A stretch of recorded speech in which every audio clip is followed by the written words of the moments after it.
Hello daddy. ఇంతకాలానికి ఆ దేవుడు నా మీద కరుణ చూపించాడు. అవును హేమంత్, మన ఇంటికి బుజ్జి వస్తున్నాడు.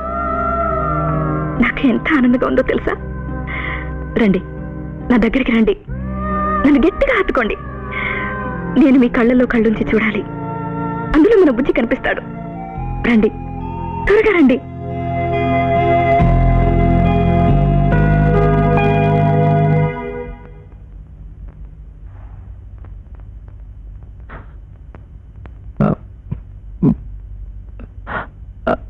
అది అది అది జీపు యాక్సిడెంట్ అయింది.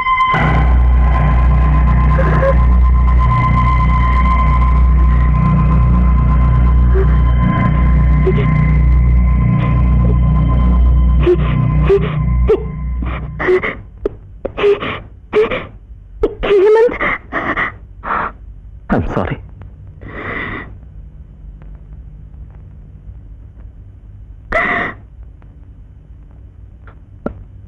అతను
డబ్బుతో correct size sweater, super sweater కొనుక్కొని వేసుకో. సినిమా హీరోలా ఉంటావు. ఓకే?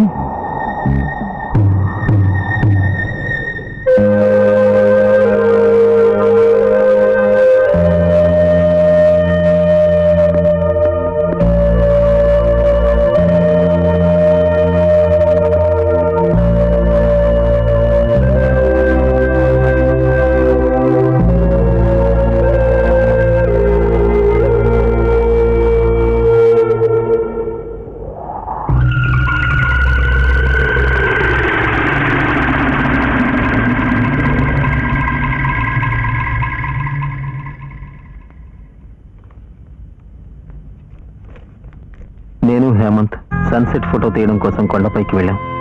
కొండ అంచు నిలబడి హేమంత్ ఫోటో తీయాలన్నాడు. జాగ్రత్త, అపాయం చెప్తూనే ఉన్నాను. అతను వినకుండా జీప్ డ్రైవ్ చేసుకుంటూ చాలా పైకి వెళ్ళి ఒక లోయ దగ్గర ఆపబోయాడు. ఏం జరిగిందో తెలియలేదు. జీప్ ఆగలేదు. నేను దూకేశాను. చూస్తుండగానే హేమంత్తో పాటు జీప్ లోయలో పడిపోయింది. హేమంత్ను రక్షించలేక భయంతో అక్కడి నుంచి పరిగెత్తుకొచ్చాను. పోలీస్ స్టేషన్కి వచ్చి ఈ విషయం చెప్పాను. ఇది జరిగింది.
She has to take rest.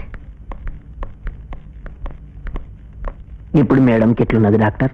త్వరలో కోలుకుంటారు. తట్టుకోలేని షాక్ తగలడం వల్ల తను కోలుకోవడానికి ఇంకో 2-3 నెలలు పట్టొచ్చు. బిడ్డను మాత్రం కాపాడలేకపోయాను. డాక్టర్, అవును, పాపం కింద పడ్డప్పుడు ఆమె కడుపుకు దెబ్బ తగిలింది. ఆమెను జాగ్రత్తగా చూసుకోండి, ఒంటరిగా ఉండనివ్వకండి. కొన్నాళ్ళు ఎవరైనా మీరు తోడుగా ఉంటే మంచిది. మిగతా విషయాలన్నీ డాక్టర్ విమల్తో చెప్పాను. వస్తానండి, వస్తాను. పంపించొస్తానా? రండి.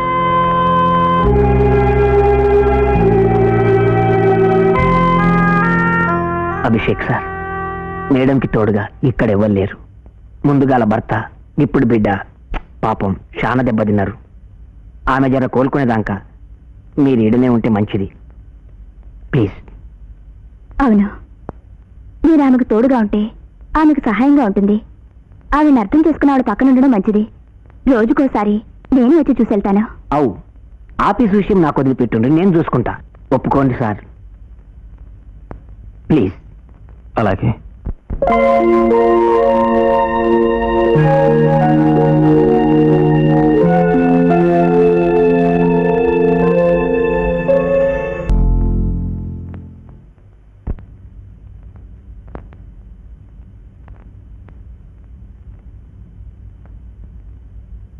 అబ్బే,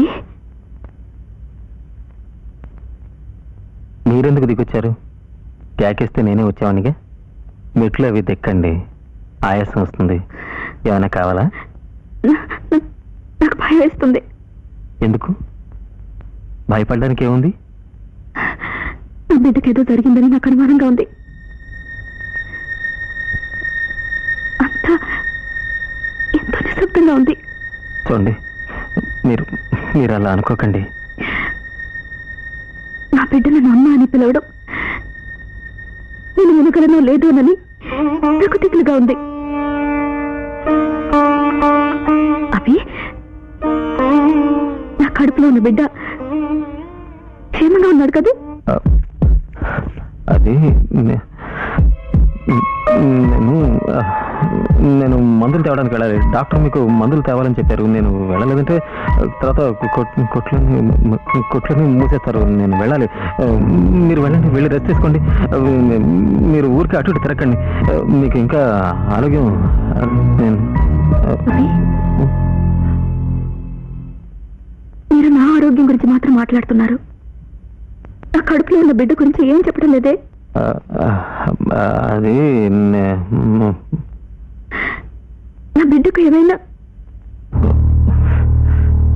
మీ చేతులు వణుకుతున్నాయి.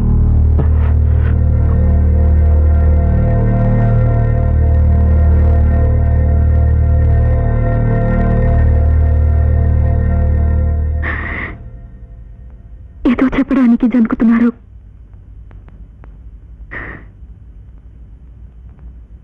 అవును, ఈ కళ్ళు చూస్తుంటే నాకు స్పష్టంగా అర్థమవుతుంది.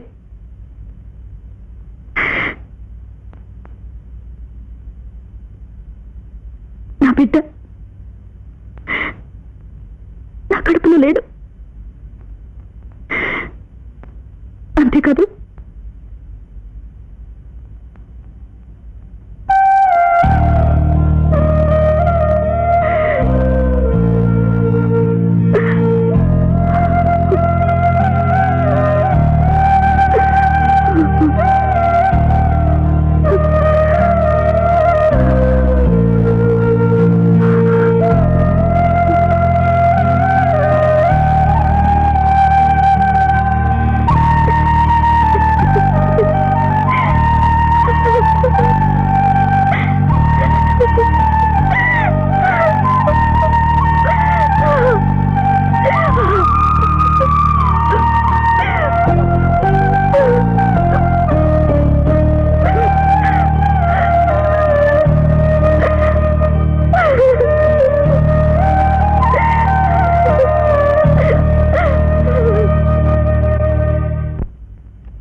వీణా మేడంని కలిసినవా?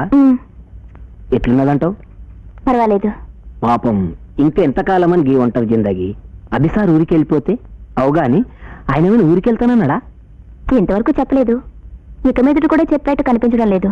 గట్లంటే కొన్నాళ్ల నుండి నేను గమనిస్తూనే ఉన్నాను. వీణతో అతను ప్రవర్తించే తీరు ఎంత విచిత్రంగా ఉంది. అది ఒట్టి స్నేహమేనా? నాకెందుకో అనుమానంగా ఉంది. నువ్వెందుకు అట్లా అనుకుంటున్నావు? వీణతో అతను ప్రవర్తించే రీతి, నడుచుకునే విధానం, చూసే తీరు మరీ విచిత్రంగా ఉన్నాయి. అర్థమే కావడం లేదు నాకు. నీకెందుకు అర్థమవుతుంది? నువ్వెప్పుడు డెడ్ బాడీల కాడు ఉంటావు కదా. నేను చెప్తాను, అభిసారు మేడంను లవ్ చేస్తున్నాడు. ఏమన్నారు? గదే. చూడు పోరి, నా ఉద్యోగం ఏంది? ఇక్కడున్న వస్తువులన్నిటినీ చేర్చి వాటికి రూపం ఇయ్యటం. అప్పుడు దానికి ఒక అర్థం వస్తుంది. గట్లనే నువ్వు అభిసార్ గురించి చెప్పిన మాటలన్నిటిని బట్టి నేను ఆలోచన చేసి చూస్తే నాకు ఒక ఫస్ట్ క్లాస్ రూపం కంట్లబడింది. అభిసారు వీణ మేడంను లవ్ చేస్తున్నాడు, దీంట్లో డౌట్ లేదు. అది తప్పు కాదా? తప్పెట్లయితుంది? నువ్వు మేడం ఫ్యూచర్ గురించి ఆలోచించవా? మన సారు మీద ఆమెకి విపరీతమైన ప్రేమ ఉన్నది ఒప్పుకుంటా, కానీ ఆయన జ్ఞాపకాలతోనే ఎల్లకాలం గడపడం సాధ్యమవుతుందా? మేడంకి అనుభవించేదానికి బోళ్ళంత వయసు ఉన్నది.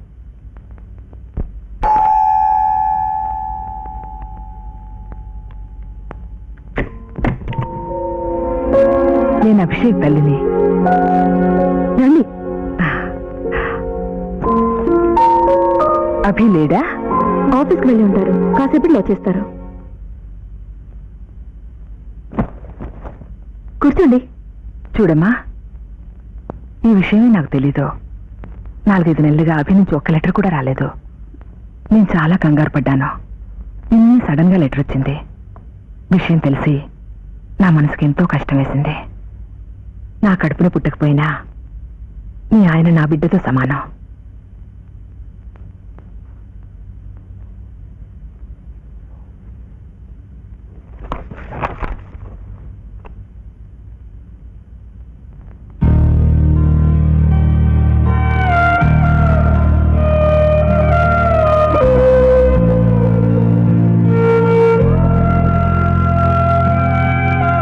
ఏంటమ్మా? నేను ఎవరికి ఏ విధంగానూ అన్యాయం చేయలేదు. నాకెందుకు ఇంత అన్యాయం జరిగింది?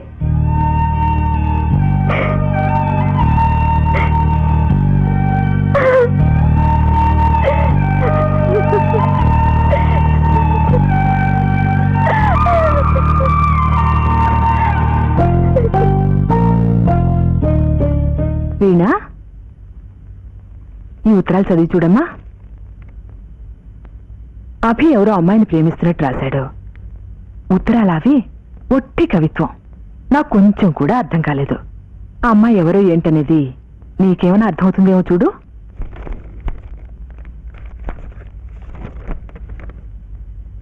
నేను శృతిని మళ్ళీ ఇక్కడ సజీవంగా చూస్తున్నాను. అదే నవ్వు, అదే కొంటెతనం, అవే చిలిపి చేష్టలు. శృతికి ఏ పాటలంటే ఎక్కువగా ఇష్టమో అవే పాటలు ఈవిడికి ఇష్టం.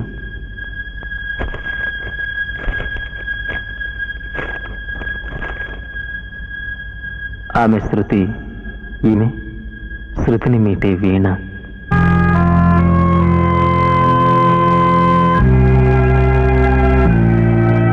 ఎడారిగా మారిన నా జీవితానికి ఆవిడే అమృతవర్షిణి.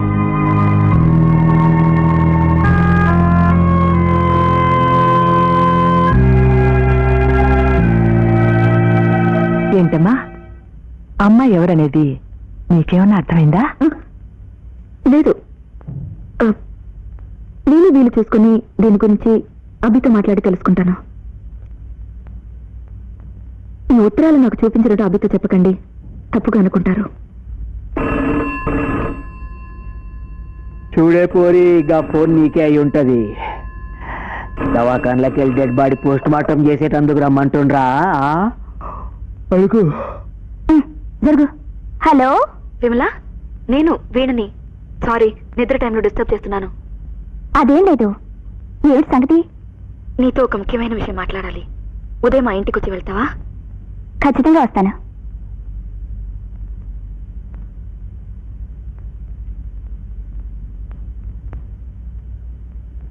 అభి ఆ? ఎందుకురా చీకట్లో కూర్చున్నావు?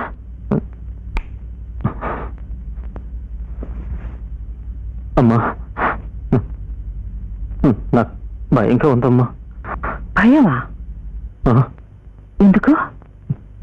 నేను హేమంత్ని నే- నే- నే- నువ్వు హేమంత్ని ఎంత అభిమానించేవాడివో నాకు బాగా తెలుసు. హేమంత్ దేవుడు లాంటి మనిషి. అందుకే ఆ దేవుడు తన దగ్గరికి తీసుకువెళ్ళాడనుకుంటాను. ఏం చేస్తాం, దుఃఖాన్ని మర్చిపోవడానికి ప్రయత్నించడం తప్ప. అయినా అయినా ఎందుకో భయంగా ఉందమ్మా. భయంగా ఉంది. ఏం కాదు నాన్న, భయపడుకో. నేను నీ పక్కనే ఉన్నానుగా. ఏం కాదు.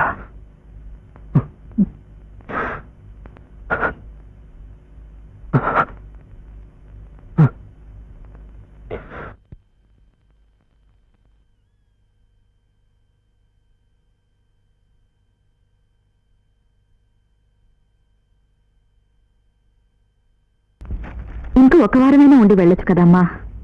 ఉండిపోవాలనే నాకు ఉంది, కానీ ఏం చేయను, అనుకోకుండా బయలుదేరాను. ఎక్కడి పనులు అక్కడే ఉన్నాయి.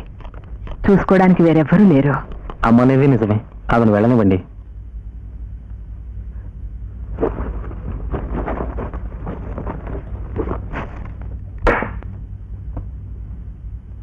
వీణా, ఓ 10 రోజులు మా ఊరొచ్చుండమ్మా. మార్పు కలుగుతుంది, మనసుకు ప్రశాంతంగా ఉంటుంది. భర్తతో గడిపిన ఈ ఇంట్లోనే ఉంటే జరిగింది మర్చిపోవడం కష్టం. లేదమ్మా, ఆయన జ్ఞాపకాలను మర్చిపోవడం నాకు ఇష్టం లేదు. ఆ జ్ఞాపకాలే నా గాయాన్ని అంతో ఇంత తగ్గిస్తాయి. నీ ఊరికి రాకూడదని కాదు, మరోసారి తప్పకుండా వస్తాను. హలో రా విమల. అమ్మ, నేను చెప్పాను కదా, ఈవిడే డాక్టర్ విమల, వీరే అభిషేక్ అమ్మ. నమస్కారం. నమస్కారం. ఏడు సంగతి వినా, రమ్మని ఫోన్ చేశావు? కాసేపు ఉండి మాట్లాడదాం. అయ్యో, నేను కోర్టుకు వెళ్ళాలి. కోర్టుగా? రా. అవును, ఒక హత్య కేసు, దాని గురించి ఓ విషయం క్లారిఫై చేయాలని కోర్టు వాళ్ళు నన్ను రమ్మన్నారు. ఒక అతను తల పగల కొట్టి హత్య చేశారు. దాని సాక్షి ఎవరో తెలుసా? కప్పు. అక్కడ ఉన్న ఓ కెమెరా. హత్య జరిగే టైంలో అనుకోకుండా ఆ కెమెరా క్లిక్ అయింది. అక్కడ జరిగేదంతా ఫోటో రూపంలో బయటపడింది. హంతకుడు దొరికిపోయాడు. తలకు దెబ్బతేలి చనిపోయాడని నేను పోస్ట్ మార్టం రిపోర్ట్ ఇచ్చాను. ఈ రోజు నేను స్టేట్మెంట్ ఇవ్వాలి. కోర్టులో ఆ ఫోటోలను చూపిస్తున్నారు. నా కర్మ, చచ్చినోడు పైకి వెళ్ళాడు, మధ్య నేను ఇరుక్కున్నాను. ఏంట్రా అలా ఆలోచిస్తూ నిలబడ్డావు? ఆలస్యం అయితే బస్సు వెళ్ళిపోతుంది. వీణా, వస్తానమ్మా. అప్పుడప్పుడు ఉత్తరాలు రాస్తుండు. వస్తాను డాక్టర్. అలాగేమ్మా.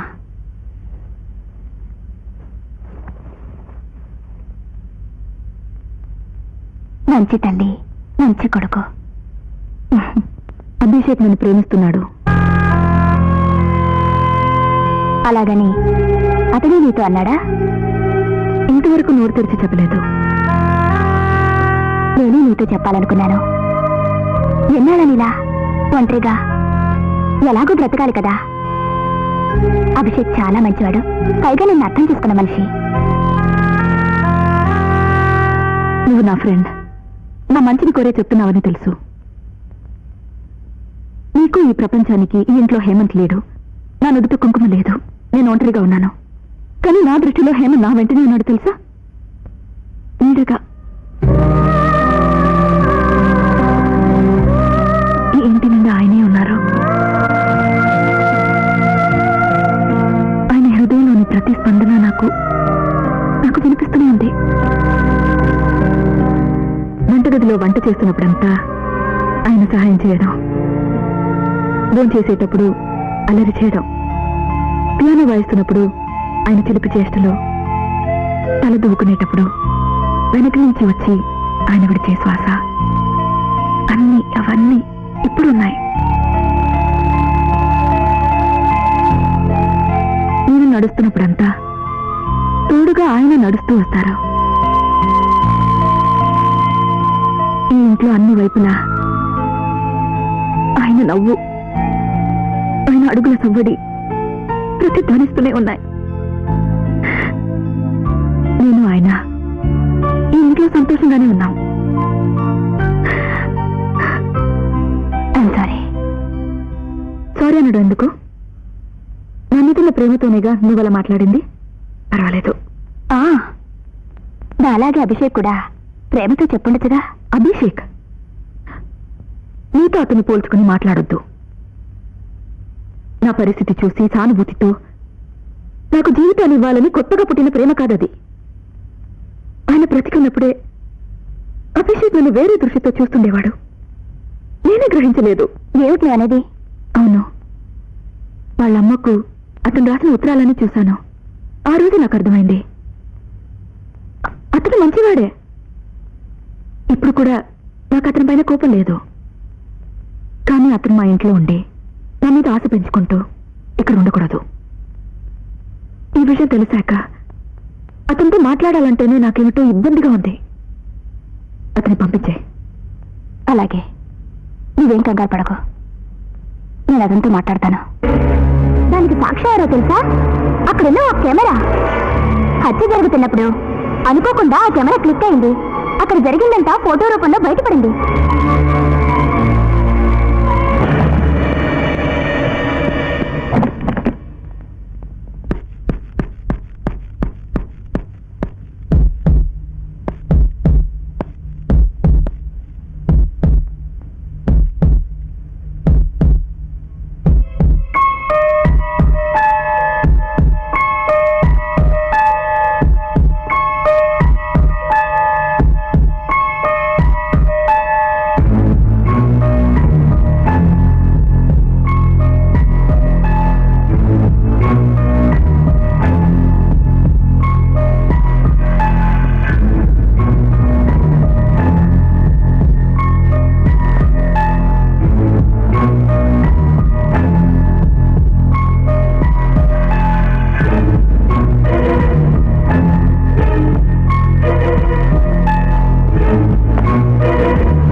గీట్ని 3 కాపీలు టైప్ కొట్టు. ఎరకైందా? Okay sir.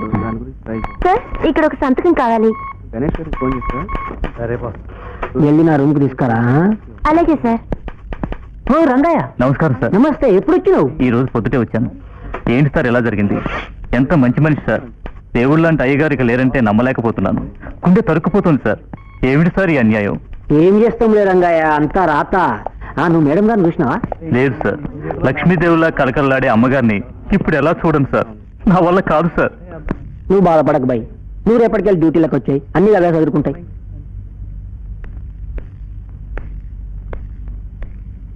అన్నట్టు ఈ పేపర్ వాడేంటి సార్? అన్ని తప్పులే రాశాడు. ఏమని రాసిండు? ఇది చూడండి సార్, వాసు సావు గురించి రాసిన పేపరు. ఇందులో వాసు కొండపైన జీపు డ్రైవ్ చేసుకుంటూ వెళ్తుండగా జీపు యాక్సిడెంట్ అయ్యి లోయలోకి పడిందని రాశారు కదా సార్. ఇంకా తప్పేమున్నది? అది తప్పు సార్. ఏం నువ్వు? అయ్యో, అసలు అయ్యగారికి ఓపెన్ గ్రౌండ్ లోనే కారు నడపడం చేత కాదు సార్. అలాంటప్పుడు ఆయన కొండపైన ఎందుకు డ్రైవింగ్ చేస్తారు సార్? నేను ఎన్నిసార్లు నేర్పిస్తానన్నా కూడా ఆయన నేర్చుకోలేదు సార్. మాట్లాడు. అవును, నేర్చుకోలేదు సార్. అట్లనా? ఏంటి సార్ ఇది? ఇగో రంగయ్య, మేడం ఇప్పుడే జర కోలుకుంటాంది. ఈ విషయం ఆడికెళ్ళి చెప్తే ఆమె ప్రాణాలకే అపాయం కలగచ్చు. ఈ న్యూస్ సంగతి నేను చూసుకుంటా. నువ్వు మాత్రం ఎవరికి చెప్పకు. రేపటికెళ్ళి నువ్వు డ్యూటీలో చేరు, సరేనా? అలాగే సార్.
సార్ కెమెరా కావాలి.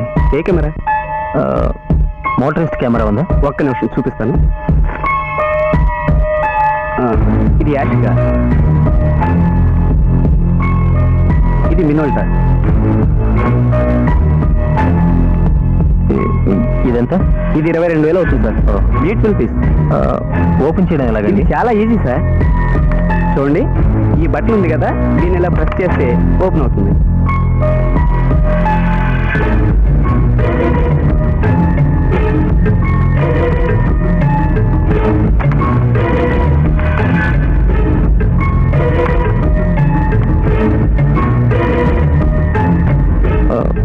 మళ్ళీ వస్తాను.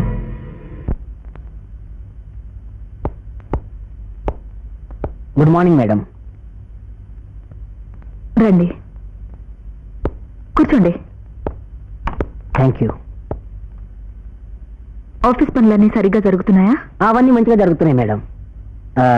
మిమ్మల్ని ఒక విషయం అడగాలని వచ్చిన. ఏ విషయం? బాస్ గారిది ఇన్సూరెన్స్ క్లెయిమ్ చేసినాము. దాంట్లో ఒక చిన్న ప్రాబ్లం. ఏం ప్రాబ్లం? బాస్ డ్రైవింగ్ చేసేటప్పుడే జీపు లోయలో పడిందని స్టేట్మెంట్లు ఉన్నది. అందుకని ఇన్సూరెన్స్ కంపెనీ వాళ్ళు సారు డ్రైవింగ్ లైసెన్స్ అడుగుతాండ్రు. ఏ స్టేట్మెంట్? పోలీస్ వాళ్ళకి ఇచ్చిన స్టేట్మెంట్.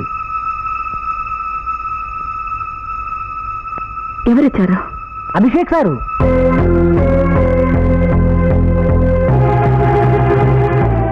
ఆ రోజు యాక్సిడెంట్ జరిగినప్పుడు మీరు బాగా షాక్ అయ్యిండ్రు. పరాయూరు, పోలీసు వాళ్ళు, ఆసుపత్రి, ఒక్కటే టెన్షన్. ఆ పరిస్థితుల్లో మీతోటి మాట్లాడేటందుకు కుదరలేదు. అది సారే అన్ని హ్యాండిల్ చేసిండు. సార్ డ్రైవింగ్ లైసెన్స్ అదే సారు డ్రైవింగ్ లైసెన్స్ ఉన్నది కదా? లైసెన్స్ ఉంది. ఓసారి వెతికి చూస్తాను. ఎక్కడ పెట్టారనేది గుర్తులేదు. వెతికి దొరికిన వెంటనే ఆఫీస్ కబర్ చేస్తాను. గట్లనే మేడం, పోయేస్తా.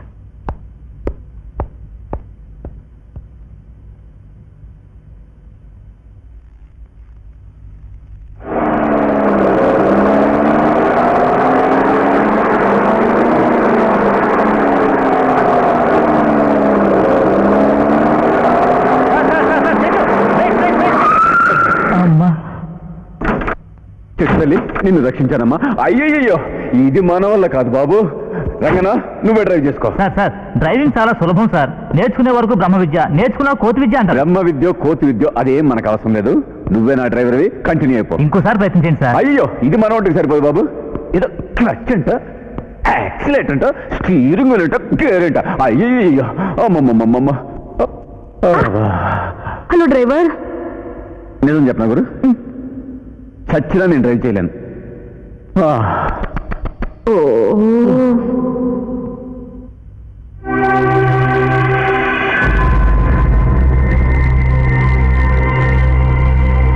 స్టేట్మెంట్ ఎవరిచ్చారు? అభిషేక్ సారే. ఉత్తరాలు అవి ఒట్టి కవిత్వం.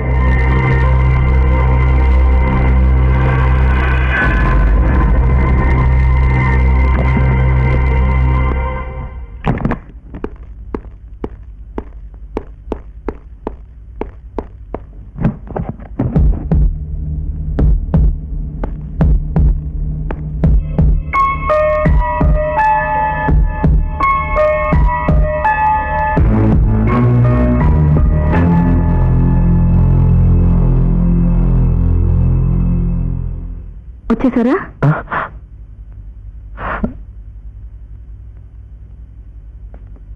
భోజనం రెడీ చేసి చాలాసేపటి నుంచి చూస్తున్నాను. ఎక్కడికి వెళ్ళొచ్చారు? రండి, భోంచేతురు కానీ.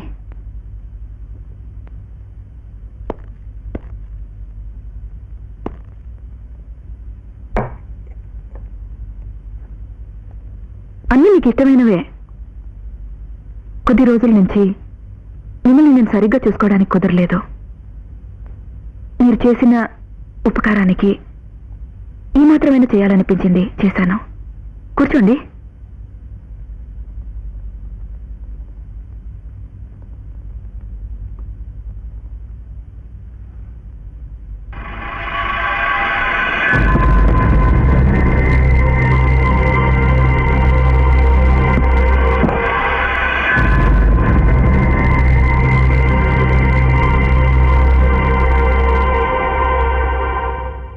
చేద్దామని వెళ్ళాను.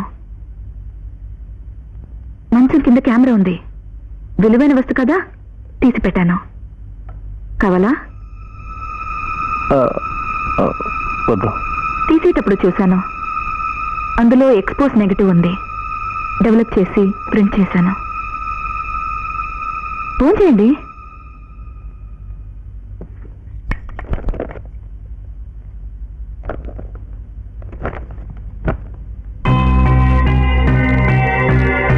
హేమంత్ చివరిసారిగా తీసిన ఫోటోలో ఒక్కొక్క ఫోటో ఒక్కొక్క కథను చెప్తుంది. ఇలా చూడండి. సాలీడు తను అనుకున్నది వేటాడడానికి ఎంత తెలివిగా వలాలకుందో చూసారా? అందంగా తీశారు కదూ. వేరే ఫోటోలు చూడండి.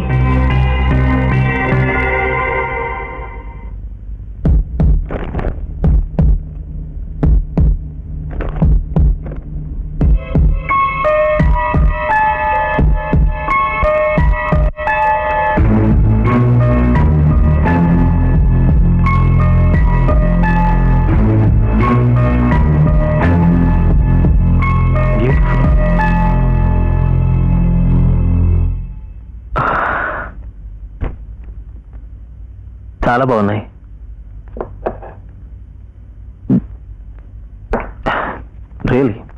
Really beautiful. కెమెరా ఆయనకి మంచి ఫ్రెండ్. అది ఏ రోజు ఆయన చేయవదలేదు. మీలాగే భోజనం చేయలేదు, తినండి. థ్యాంక్స్.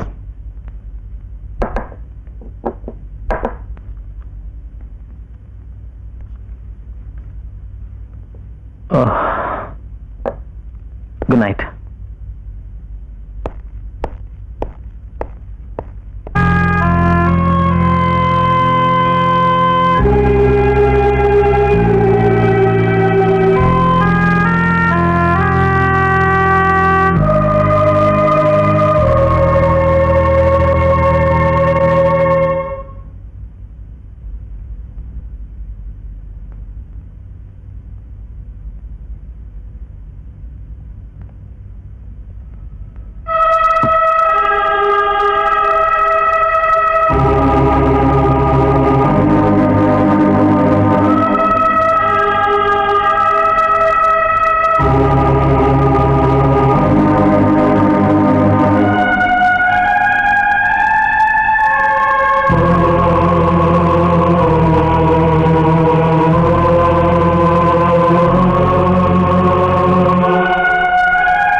ఇక్కడున్నారా?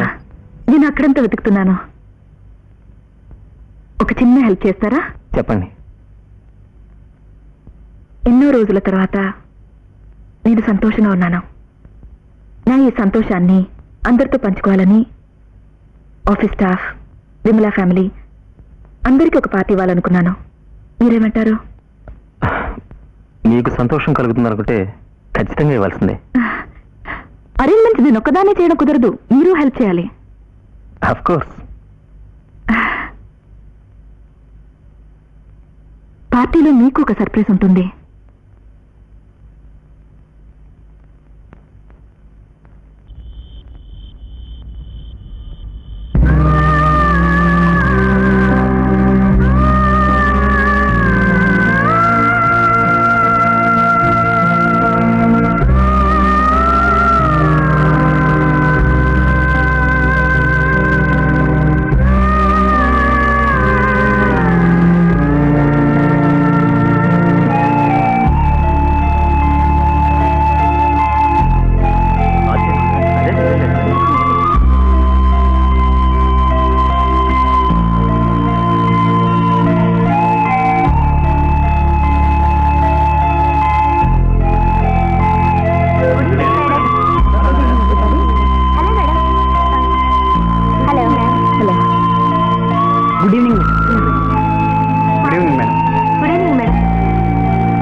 వచ్చినందుకు చాలా థ్యాంక్స్.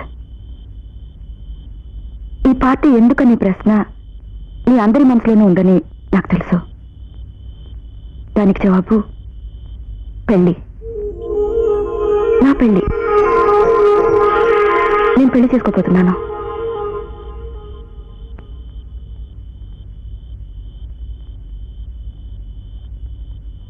నీ మౌనాన్ని నేను ఏ విధంగా అర్థం చేసుకోవాలి?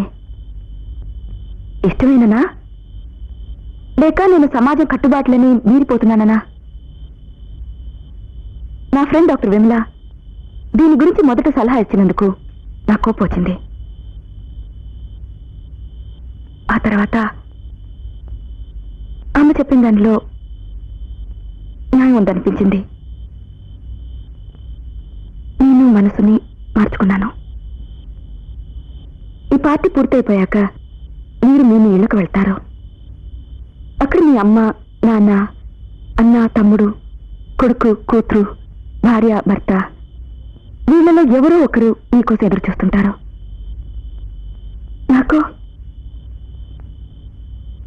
నాకు అందమైన ఇల్లు,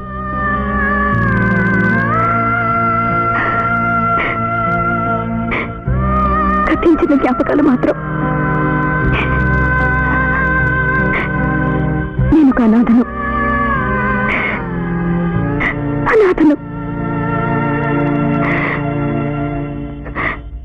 ఈ పరిస్థితి మీలో ఎవరికైనా వస్తే ఏం చేసేవాళ్ళు?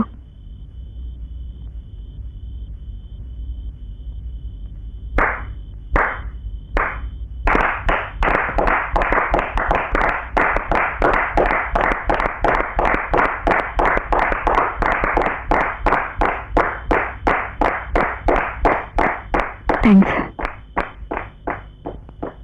పెళ్లి కొడుకు ఎవరో తెలుసుకోవచ్చా? నేను పెళ్లి చేసుకోవాలనుకునే వ్యక్తి ఎంతో మంచివారు, నన్ను కష్టాల్లో ఆదుకున్నవారు. మిస్టర్ అభిషేక్ భరద్వాజ్.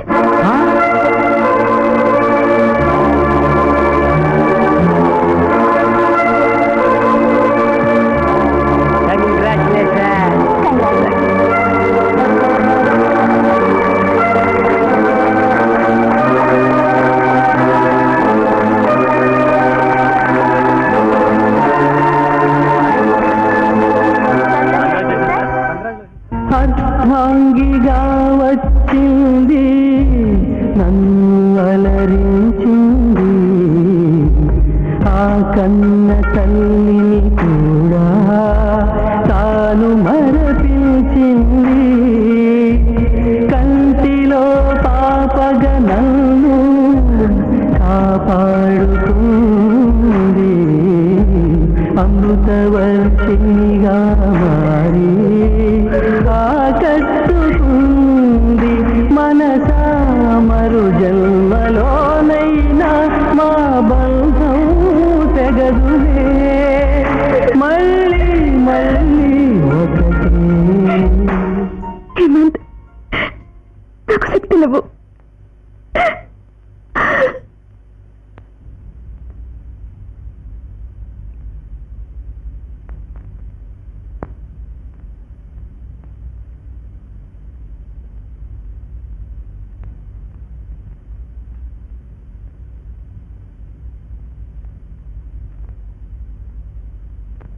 ఇలా కూర్చోవడం చూస్తుంటే ఏమనిపిస్తుందో తెలుసా?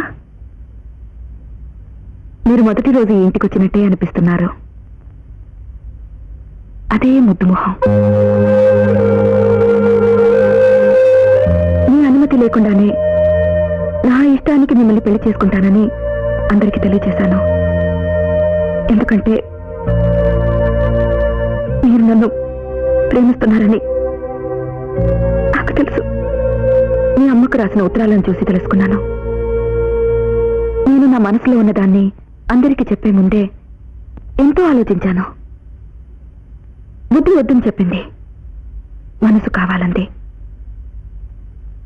మనసు చెప్పినట్టే విన్నాను.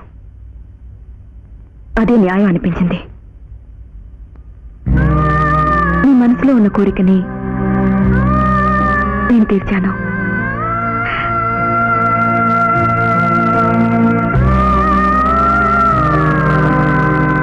నీకు సంతోషమేగా? అవును, ఎంతో.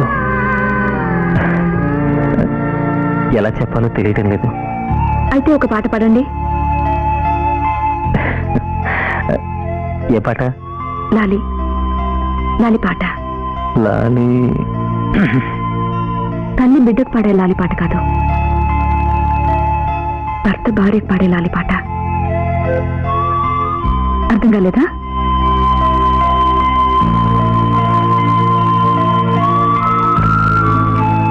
Good evening. పసిబిడ్డలా పడుకున్నావు, పెదవుల చివర చిరునవ్వు. కళ నేను చెదరగొట్టలే. ఈ రోజు నువ్వు ఎంత అందంగా కనిపిస్తున్నావు. ఈ అందం సడన్ గా అలా వచ్చిందబ్బా. నేను సన్సెట్ ఫోటో తీయడానికి వెళ్తున్నాను. నేను తిరిగి వచ్చే వరకు నువ్వు లేవక్కర్లేదు. ప్రశాంతంగా నిద్రపోతుండు. నేను వచ్చి నిన్ను నిద్ర లేపుతాను. ఒక విషయం నీతో చెప్పాలి, చెప్పనా? నిజంగా నిన్ను ఎంతో ఎంతో ఎంతో ఎంతో ప్రేమిస్తున్నాను. I love you very much.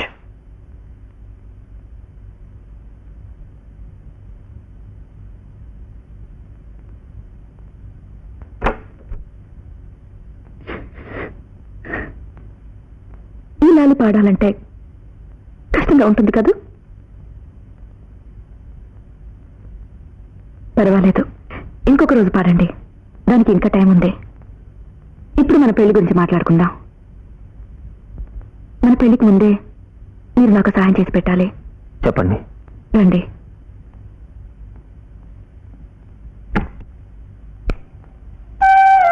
ప్రకృతి సౌందర్యాన్ని ఆస్వాదించడంలో హేమంత్ మీరు ఒకే టైప్. సన్సెట్ అంటే ఆయనకి ఎంతో ఇష్టం. నేను మీతో చెప్పాలనుకున్న విషయం ఏమిటో తెలుసా? ఎక్కడైతే సన్సెట్ ఫోటో తీయాలని ఆశపడి హేమంత్ తన జీవితాన్ని బలి చేసుకున్నాడో అక్కడికి వెళ్ళి సన్సెట్ ఫోటో తీసి ఈ దేవాలయంలో ప్రతిష్ఠించాలి. అదే నా కోరిక. ఇది ఆయన ఆత్మకు శాంతి కలగాలని మనం చేసే ఆరాధన. మన పెళ్లికి ముందే నన్ను ఇక్కడికి తీసుకెళ్తారా? తప్పకుండా. ఎప్పుడు వెళ్దాం? రేపు. ఓకే. థ్యాంక్స్. పొద్దుటే బయలుదేరదాం.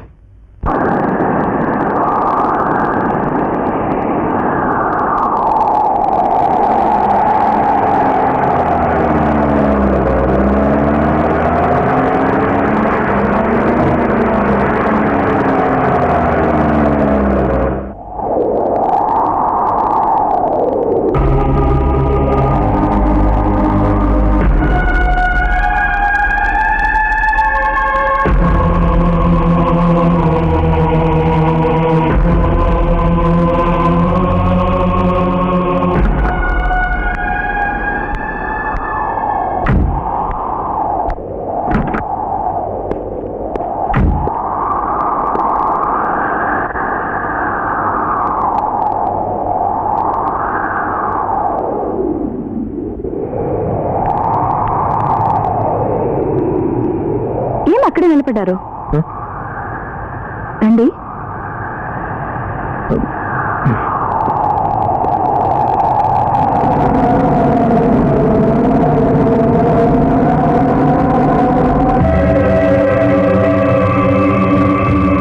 ఇది పట్టుకోండి. ఏమిటివి? ఫోటోలా? కాదు, కొన్ని ముఖ్యమైన డాక్యుమెంట్స్. వీటి గురించి తర్వాత చెప్తాను.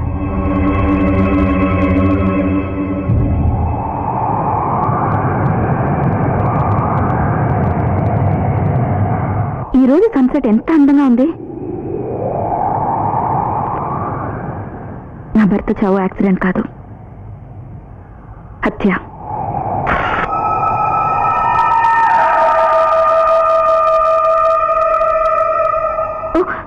అలా చూసారా?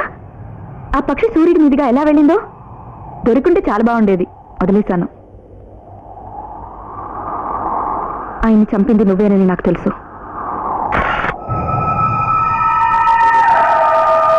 ఆ మేఘాల మాటున్న సూర్యుడిని చూడండి, బ్యూటిఫుల్. నువ్వు ఆయన ఎందుకు చంపావో నాకు తెలుసు. ఎలా అనేది కూడా తెలుసు. వాటిని తీసి చూడు. చూడు.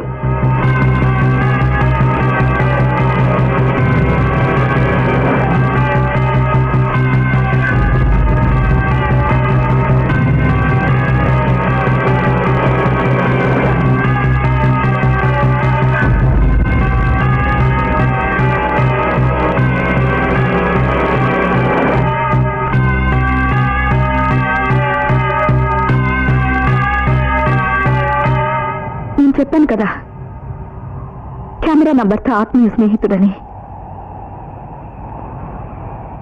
ఇది ఏ రోజు ఆయన చేయవదలేదు.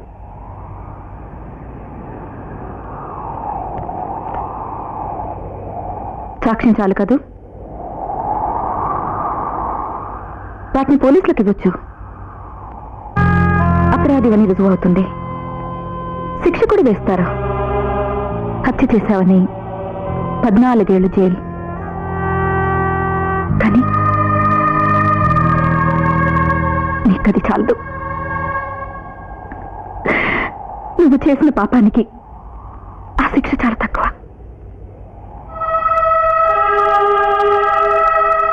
దేవుడు నాకు ఉత్తముడైన భర్తనిచ్చాడు. నేను హేమంత్ ఒకరికొకరి బంధుత్వాలు లేకుండా ఎక్కడో వేరే వేరే ఊళ్ళలో పుట్టాము, పెరిగాము. ఆయనకంటూ ఎవరూ లేరు, నాకు లేరు. ఆ దేవుడే మా ఇద్దరిని ఒకటి చేశాడు. ఆయనకు నాకు వివాహం అయింది. ఆ తర్వాత నా జీవితం అంతా సంతోషం, సంతోషం, మొత్తం సంతోషమే. అది తప్ప వేరే ఇంకేమీ తెలియదు. నువ్వు వచ్చే వరకు మా ఇద్దరి మధ్యకు నువ్వెందుకు వచ్చావు? ఎందుకింత ద్రోహం చేశావు? నీ చేతి కంది దూరంలోనే హేమంత్ ప్రాణాలున్నాయి, పోరాడుతున్నాడు. నువ్వు అలా చేయందించుంటే చాలు, నా హేమంత్ బతికేవాడు. కానీ నువ్వు అతన్ని చంపేశావు. నువ్వు చంపింది ఒక్కరిని కాదు, నా భర్తని. నేను ముద్దాడుకోవాలని కలలు కదా నా బిడ్డని, తల్లి ఒకరిని.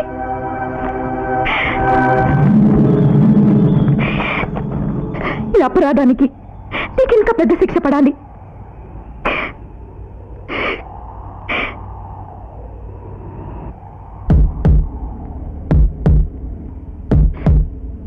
దీన్ని పట్టుకో. నీ చేతులు వణుకుతున్నాయి. నా హేమంత్ని చంపేటప్పుడు ఇలాగే వణికాయా? ఆయన చితికి నిప్పంటించేటప్పుడు నీ చేతులు వణకలేదా? ఆయన్ని హత్య చేస్తే నేను నీకు దక్కుతానని ఎలా అనుకున్నావు? నాతో కలిసి సుఖంగా జీవితం సాగించాలని కలలు కన్నావా? ఆ రోజు నేను నిన్ను పెళ్లి చేసుకుంటానని అందరి ముందు చెప్పినప్పుడు నువ్వెంత సంతోషపడ్డావు. నువ్వు ఆ సంతోషాన్ని అనుభవించాలనే నేను అలా చెప్పాను. అవే నీ బ్రతికి ఆఖరి సంతోష క్షణాలు. ఇక ముందు నువ్వు అనుభవించబోయేదంతా కేవలం నరకాయే.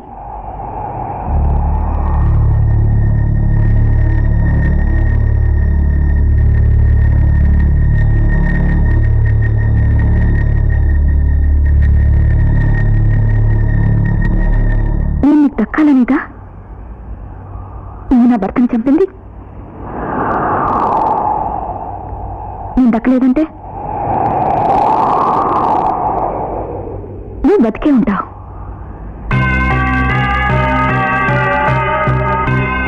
అవును, నీ జీవితాంతం నా కోసం తప్పించి ఒక్కొక్క క్షణం చేస్తూ నువ్వు బతకాలి. నువ్వు చేసిన పాపానికి అదే సరైన శిక్ష.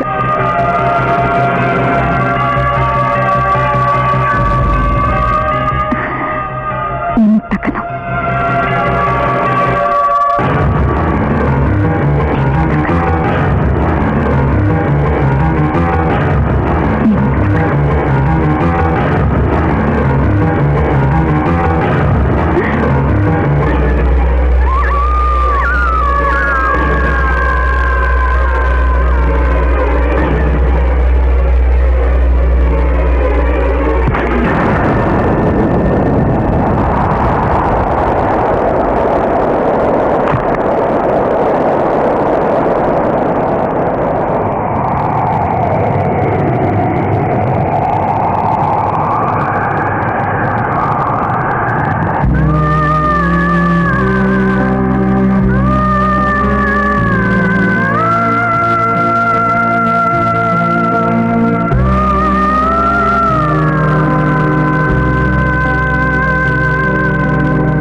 అమృతవర్షిణి చిన్నారి గూడు నమ్మరే శ్రీవారి తోడు నాడుగే తన నడకై అతడే నాయుడు తనమై తన చూపులే నా దీపాలుగా అమృతవర్షిణి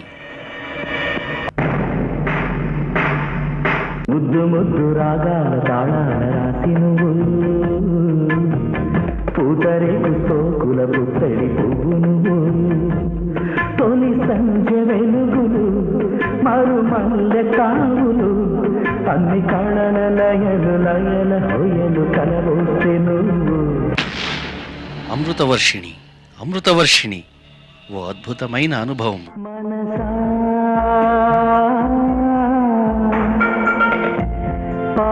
పాడవేలాలి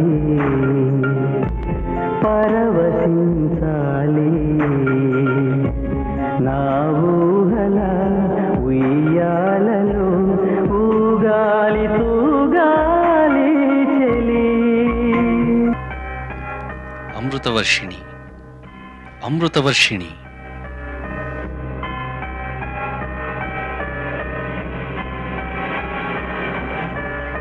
నీ ముక్కుకి పందిరేసి నీ బుగ్గల సోకు చూసి ఆడాలని ఉందే చెలి మురిసే పాటకి ఎదలో చల్లని అమృతవర్షిణి అమృతవర్షిణి అమృతవర్షిణి